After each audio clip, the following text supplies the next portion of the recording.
to address the overcrowding. Tens of thousands of prisoners released because we haven't been able to come up with a plan for how to provide health care for them in the prison. Now, I bet it probably costs a lot of money to provide health care for the prisoners, but how much do you think it'll cost us when they hit the streets?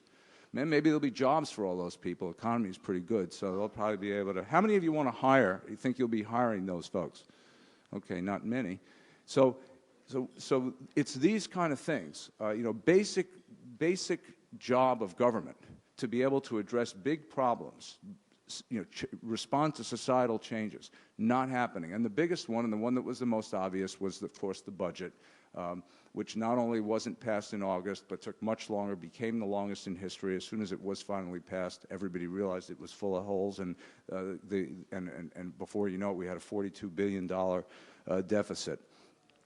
So, and now it's only recent, only a week ago, that finally we have a fix, and we liked a lot of things in the fix, you know, and we respect the fact that it's tough. It's tough on the legislators and on the governor to come up with that and do that under the circumstances, but nevertheless, this was a historic delay of magnificent consequence to the state, and it was as if you're sort of watching this ship sail away and, you know, wondering, you know, where it's going to go. So it's, to me, it's like we've got this beautiful place, we've got a beautiful home, California, a beautiful home, but its plumbing is busted. It's broken, and we need to fix it, and that's what we're here to do today. I want to talk about, and how many of you agree that it is broken, that California is inherently broken, and how many of you think it's not? It just needs to be kind of tweaked a little bit. Okay, you're my kind of people. I want to talk a little bit. I want you to know what we think about what, you know, talk a little bit about what this is. We're going to talk today about moving toward a constitutional convention. I want you to know what we think it isn't. This is not an attack on the legislature or an attack on the governor or the people who are serving. These are public servants. We know them. We work well with both, frankly. They're well-intended people. I mean, my experience is they've come, they're public servants, they're there to do a job. You know, maybe not everybody, but certainly the vast majority. The governor, you know, bless his soul, you know, he's hit it right down the middle, as centrist as could be, willing to do taxes, willing to make cuts, willing to reform, you know, all of those kind of things. We have great respect for him and for the people in the legislature. It's not about the people, and if you throw them out, you'll just get a bunch of new bums in, won't you? Because the system is inherently busted. So this is about fixing a system. It would be easy. I mean, the polls show the, you know, the dislike and the discord, and if we just wanted to say throw the bums out and shorten the term limits, they only serve for 6 months and out, we could probably pass it. That's not the point. This is a thoughtful, intelligent approach to creating a government system that works for our state in this 21st century and perhaps beyond. That's what this is about, and we're bringing the state together to try to do that. Again, this isn't about me. It's not about the Bay Area Council. It isn't about what I think. It doesn't matter what Jim Wunderman or the Bay Area Council thinks the reforms need to be.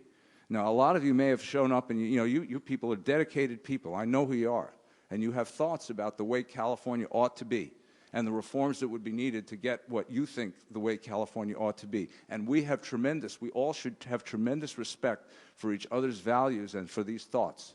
But I'll tell you, if we just want to use this process as the next latest, greatest way to sort of guide things in our direction, this isn't going to do it. This is the time to put that all away.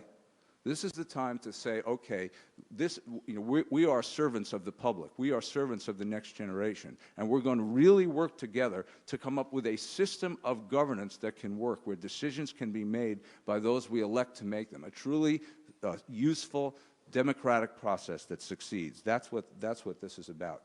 We cannot solve the problems I laid out, education and prisons and water and infrastructure, unless we have a government system that works. The good news is we can do this.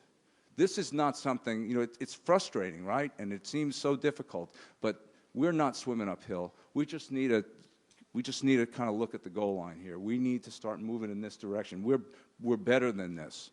We've kind of teetered away from where we need to be. We need to teeter on back. But we can do this. There's a very positive future for this state if we can just come together around a series of reforms that can fix the state. I know one thing. If we decided to have a caucus here for a few days and with the purpose of setting a vision for the future of California, we wouldn't need 3 days. The vision would be we would reach consensus on what this state looks like in the future very, very easily. No problem whatsoever. Fully confident of that. The question is how you get there, what the process is, what the reforms look like. This is very, very real. We have tremendous momentum. Just read your newspapers, watch TV. We're on it. Everyone is attending to this. People are coming to it. This is our moment. It's a very, very painful time. We're in a terrible economy. The stock markets are down at low levels. California, we've just made tremendous sacrifices in the budget process. That's all bad, but what's good about it is those are the moments when major change can occur.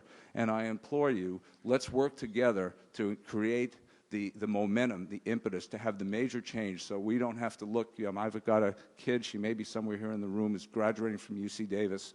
Monica, I don't know if you're here. I want to look her in the face and say, we didn't screw this thing up for her future and the future for her generation and beyond that. So thank you very much. I want to introduce you now to the Master of Ceremonies for today's event. He's Lenny Mendonça. He's a great fellow. He is a senior partner with one of the really great companies, a leading company, a vibrant company, McKinsey, which does work all around the world on many issues in public policy. And he's the chairman of the Bay Area Council, and he's a great supporter, and I really appreciate you being here, Lenny. Thank you all for this. We're going to have a great day. We're going to figure out how to come together and do this. Thanks so much. Now, on to the summit. Our first speaker is Dan Walters of the Sacramento Bee. Let me ask Dan to come to the podium.